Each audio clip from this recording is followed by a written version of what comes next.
when the curtain of night unfurls. In moments where secrets are revealed, the midnight tales begin. Hello everyone! We continue our story from where we left off. I took a deep breath and tried to control my nerves. I said to him, "We have very little time. My friends, my wife and I want to go on vacation. Please bring my car back. If necessary, I can call someone who understands this kind of work." Arif suddenly started laughing. I asked, "What's so funny?" Arif replied, "Nothing. A joke just came to my mind." While he was talking, he occasionally looked around and seemed to be gesturing to someone with his head. Wherever he looked, I would turn and look in the same direction, but there was no one around. This village was really strange, especially Arif. I had a feeling of unease inside me from the moment I first saw him. Maybe I was misinterpreting everything. Sometimes a person's perception gets confused by a series of events. I said to him, "Please bring my car back. We absolutely must leave here today."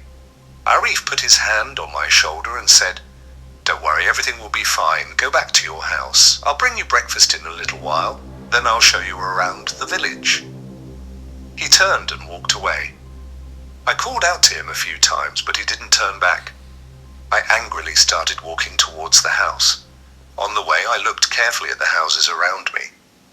There was not a single sign of movement. I wondered whose house we were staying in. I thought, are these houses really occupied, or are they all empty? I finally got to the house. Just as I was about to go inside, I ran into Nekmi. He looked flustered.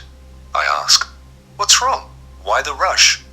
Nekmi said, "I don't know at all. I don't feel well. I need some fresh air." I said, "Okay, let's go for a walk outside." Nekmi said that he had been having strange dreams since last night, constantly hearing whispers in his ear and feeling the presence of others around him. When I saw him like this, I got a little scared because I had experienced the exact same thing, but I didn't want to tell him what I had been through. I knew that if I told him, I would scare him even more. I said, "Don't worry, we'll get out of here as soon as possible." As we were talking, we had unknowingly walked quite far from the house. We had walked to the front of a graveyard.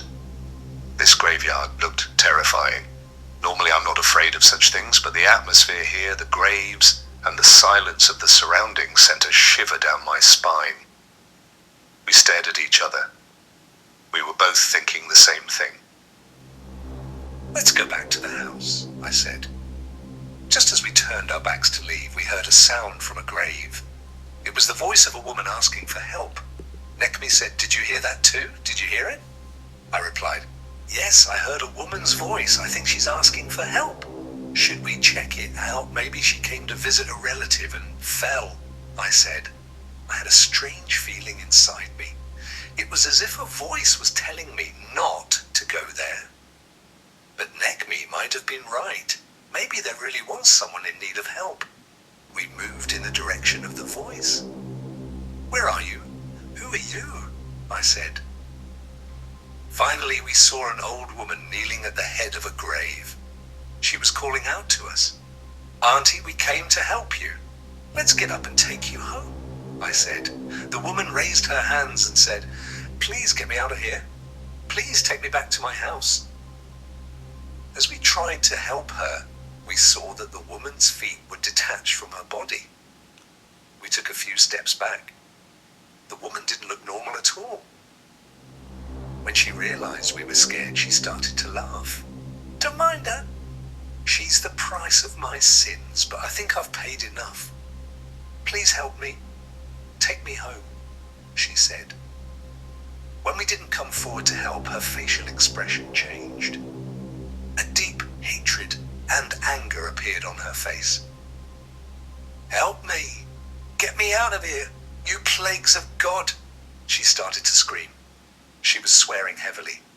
All of a sudden, she started to choke. "Nazi," she said. "Let's get out of here. Hurry." The woman started to vomit. Then she was smearing the blood on her face and hair. The scene was unbearably horrifying. As we ran away, a gravestone caught my eye. My wife Selma's name was written on it. The birth date was the same. The date of death was today. I immediately showed it to Nekmi. Nekmi said, "Maybe it's a coincidence." We looked at the grave next to it. This time, Nekmi's and Sibel's names were written on it. And what was even more horrifying was that this grave had not yet been dug. So there was no one inside. I said, "I think we should leave this village immediately. If we don't, terrible things will happen to us." Nekmi said, "You're right. Let's go right now." We ran back to the house.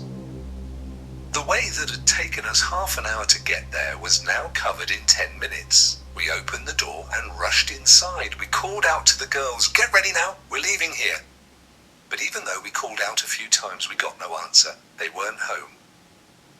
Their things were scattered around. I told Nekmi to call them immediately. He called them many times but couldn't reach them because our phones hadn't had a signal since we arrived here. We left the house and ran to the village square. As we approached the cafe, we saw Arif standing with his hands clasped behind his back, smiling. He was waiting for us. I couldn't stand him anymore. As soon as I got to him, I grabbed him by the collar. "Where is my wife? Tell me now," I said. He still hadn't lost his cool. He was smiling and asking me to let go of his collar. I said, "If anything happens to them, I will burn you and this village to the ground." At that moment, he started to laugh. "Why are you so angry? Please calm down. Your wives have gone to the riverside with the women. If you want, you can go and check." I asked, "Where is this river?" "Show us now." And I pushed him. Nekmi said to me, "Calm down. Look, the girls are fine." "No, I won't believe it until I see it with my own eyes," I said. Arif was still smiling with confidence, as if he was mocking us. We finally reached the riverside. There were about 5 or 6 young women there. My wife and Sybil were also there. I ran over to them. "What are you doing here? Why aren't you at the house? I was out of my mind when I couldn't see you," I said. Selma said, "We're fine. Don't worry. You two go back to the house. We'll be there in a little while." "No, you won't. We're going to the house right now. Get your things and let's leave here," I said. All the women suddenly started to laugh. Selma and Sybil joined them. "What are you laughing at?" "Let's go," I said. Selma said, "Okay, honey, please don't get angry. I just don't understand why you're in such a hurry.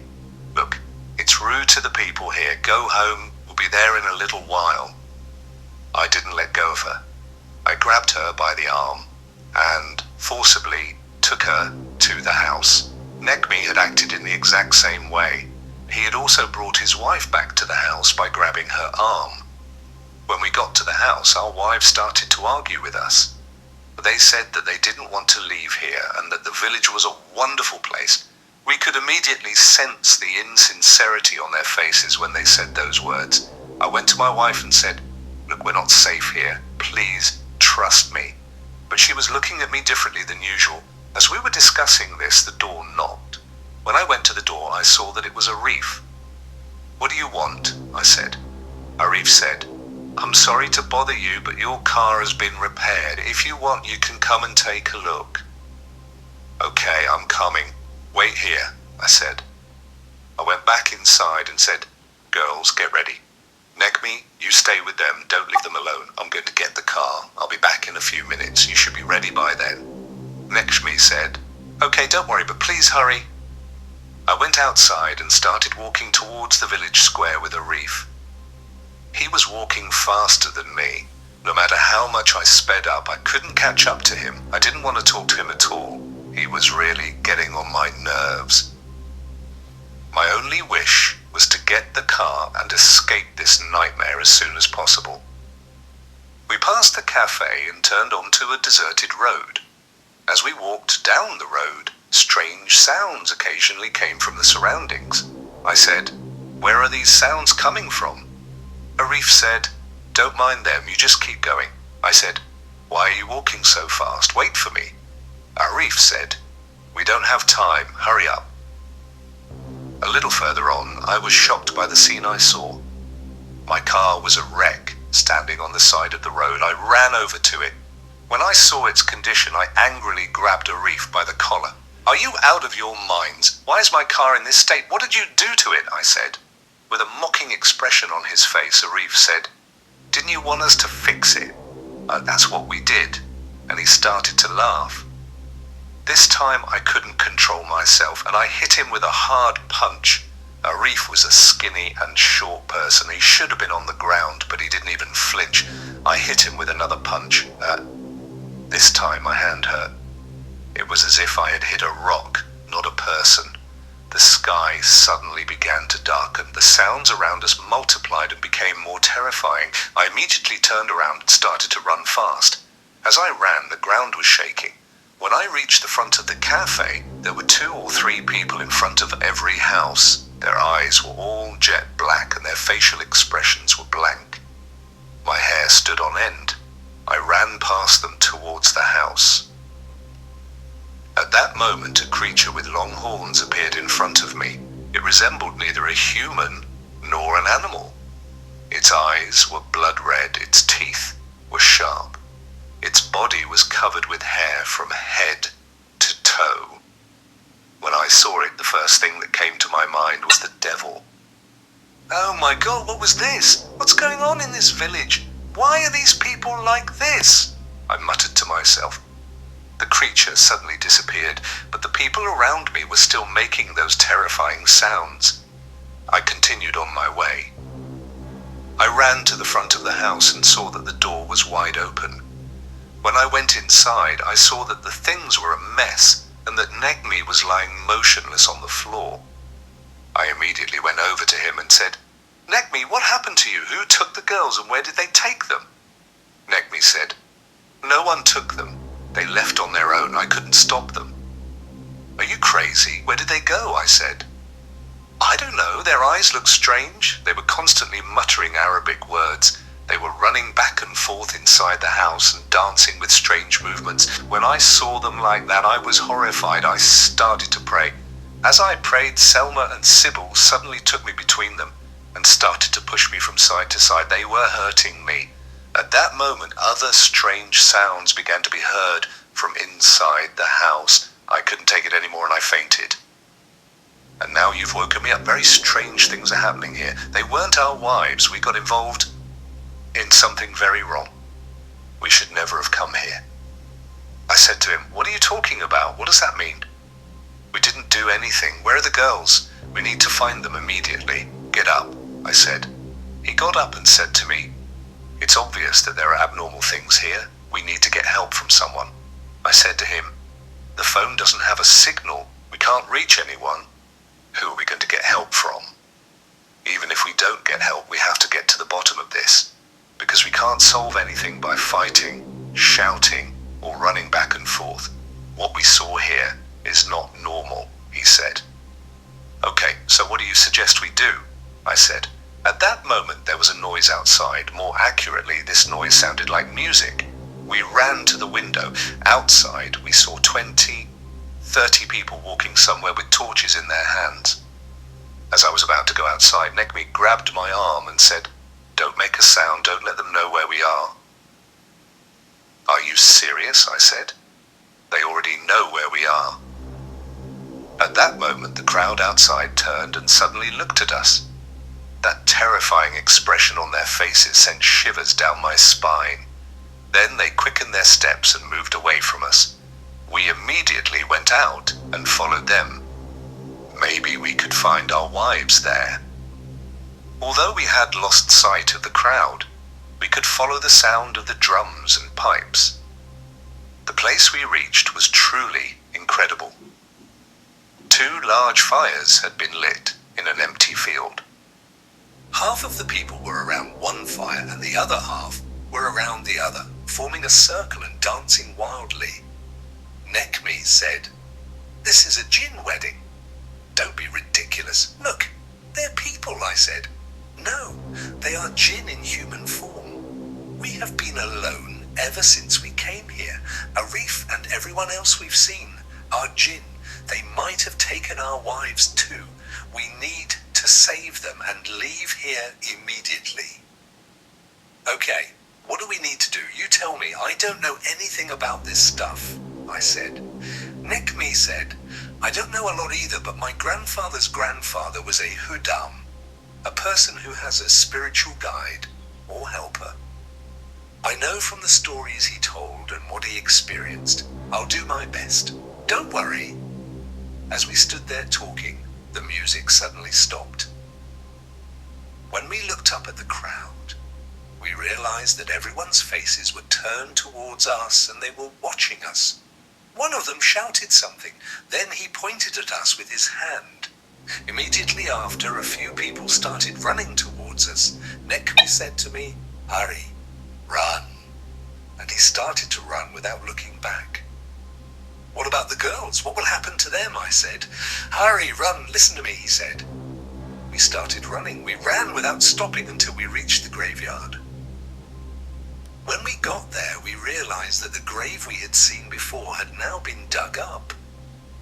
Nekmi picked up a huge stone from the ground and started hitting the other graves. I said to him, "Don't be ridiculous. Why are you damaging the graves? Hurry, do what I'm doing," he said. I wasn't sure if what he was doing was right, but I had no choice but to trust him. I also picked up a stone from the ground and started hitting the other graves. With every stone blow, strange sounds started to come from the graves. The ground was shaking and the air was trembling. A little later, we heard that familiar woman's voice again. The old woman we had seen before was sitting at the head of the same grave, asking for help. I immediately went over to her and said, "Show us the way. What do we need to do?" The woman said, "Did you help me before?" And she waved her hand as if to shoo us away. Nekmi said, "If you help us, I'll save you from here." The woman said, "No, I don't believe you. Get out, leave me alone." Nekmi said something in Arabic. The woman paused when she heard this. "Okay, I'll help you," she said. She took a handful of soil and extended it towards us. "Divide this soil among yourselves. Divide it into as many pieces as there are people. Put all of it into a black cloth, then drop your own blood on it. Then throw it into that fire you saw. After that, read the prayers that I will tell you, but be careful. After you read the prayers, no matter what, you must escape from here immediately. If you are even a minute late, they will trap you here forever." "Just like they trapped me," she said. We took the soil from the woman's hand and immediately left the graveyard. We were constantly looking behind us, but the creatures that had been chasing us were now nowhere to be seen. "Where did they go?" I said. "Please don't ask me questions. Let's just finish this and get out of here as soon as possible," he said. We ran back to the house. We found a black cloth in the house and divided it into 4 pieces. We put some of the soil the woman had given us inside and dropped our own blood on them. Now it was time to find our wives and do the same thing to them. The girls were probably still around that fire. We didn't know how we were going to get close to there, but we had no other choice. We had to take our chances. We immediately left the house and ran towards the fire area. When we arrived, it was quiet. There were no people. Only the fire was still burning brightly. As we slowly approached, we saw Sibyl and Selma lying on the ground with their hands and feet tied. We immediately went to them and woke them up. They looked very tired and exhausted. They didn't remember anything. We made a small cut on their fingers and dropped their blood onto the soil. We tied it tightly and threw it into the fire. At that moment, terrifying creatures appeared, running towards us from a distance. As we took our wives and quickly walked away, we began to read the prayers the woman had taught us. We didn't know how effective they were, but every step we took seemed to be like 5 steps. We reached the village square in a short time. People people seemed to be passing by the windows of the houses. We tried not to make eye contact. Finally, we were approaching the exit of the village. Sybil had come to her senses a little. Holding her stomach, she said, "My baby." We all turned to her. Nekmi said to her, "Are you okay? What did you say?" Sybil said, "I was going to tell you. I was just waiting for the right time. I was going to surprise you. I'm pregnant." Nekmi was fighting back tears and hugged his wife tightly, saying, "Don't worry, we'll get you out of here. You'll hold our baby in your arms in good health." But those creatures were now very close. Nekmi said to me, "Please help Sybil. Get her out of here." I said, "Where are you going?" He said, "Don't worry about me. You go. They won't let us leave this village. I need to stall them. You go and I'll come after you." Sybil screamed, "No, Nekmi, please don't leave me." But Nekmi, with tears in his eyes, said, "Please go. I need to stall them." And he left us. As he ran towards those creatures, we continued towards the village exit. As I was trying to get the girls out, I turned around. Those terrifying creatures had attacked Nekmi. They were tearing Nekmi to pieces right in front of my eyes. His blood was scattered everywhere. Sybil wanted to turn and look, but I stopped her. "No, don't look back," I said. Finally, we left the village and reached the main road. After walking a little, I couldn't believe my eyes. My car was standing in the exact same spot where I had left it, in perfect condition. I immediately got in the car. I turned the key and it started without any problems. We set off. Sybil said to me, "Please don't go. Let's wait for Nekmi. Let's not go without him." I said to Sybil, "I'll come back to get him, but first I need to drop you off somewhere safe." I couldn't hold back my tears as we drove. Nekmi was my best friend. He had sacrificed himself to save us. If it weren't for him, maybe we would have been stuck there too, maybe forever. After that day, I did some research about that village. According to what I heard from people in the area a long time ago, a young man who lived there had a spell cast to be with the girl he loved, but the spell he cast caused the village to be haunted by jinn. When the villagers found out, they cast a bigger spell to both break the curse and punish the man. But this spell made everything irreversible. From that day on, the village was cursed and then plunged into darkness. I never learned who the woman we saw in that graveyard was, what Nekmi said to her in Arabic, or why she helped us. But I know one thing, we got out of there alive. Nekmi stayed there for us. He was not just a good friend. He was a real hero. We told the gendarmerie everything, but they couldn't go very far either. Strange incidents constantly happened. I think the best thing to do is to stay away from that village, no matter what. I never told anyone about that village again, but sometimes in my dreams at night, I hear the screams of Sybil, Nekmi, and the old woman who showed us the way in the middle of that graveyard, and I remember that moment again. Did we really get out of there alive?